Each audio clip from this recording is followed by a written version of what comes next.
Wara li studenti tal-MCAST nhar it-tnejn ilmentaw mas-sit netnews.com.mt dwar it-taħwit u l-inkonsistenza fl-istipendji qed joħroġ ċar li t-taħwit mhux limitat biss għal stipendji tal-istudenti ta' dan il-kulleġġ, imma qed jolqot ukoll stipendji ta' studenti tal-Junior College, tal-Higher Secondary u anke ta' l-Università.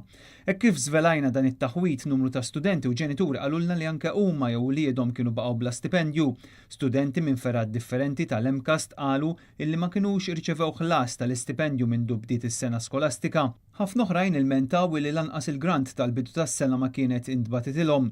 Kummenti oħra indikaw illi xi studenti universitarji kienu ħadu l-istipendju ta' Novembru imma mhux dak ta' Ottubru u lanqas il-grant tal-bidu tas-sena. Il-grant huwa importanti ħafna l-istudenti għaliex jgħin b'mod sostanzjali fl-ispiża tagħhom biex jibdew is-sena ta' studji tagħhom, filwaqt li l-istipendju jgħinhom itaffu xi ftit mill-ispejjeż ta' matul is-sena.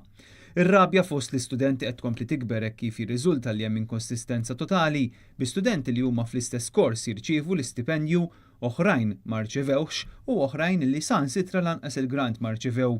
Dan l-istazzjon huwa infurmat li telefonati u emails li ntbagħtu ma servew għal xejn hekk kif dawk li ċemplu ntqalilhom li s-sitwazzjoni se tirrisolva fi ftit ijiem iżda dan baqa' ma seħħx. Anke l-emails li ntbagħtu lill-MCAST baqgħu ma waslux u minn bagħthom irċieva messaġġ li l-inbox tar-riċevitur hija mimlija.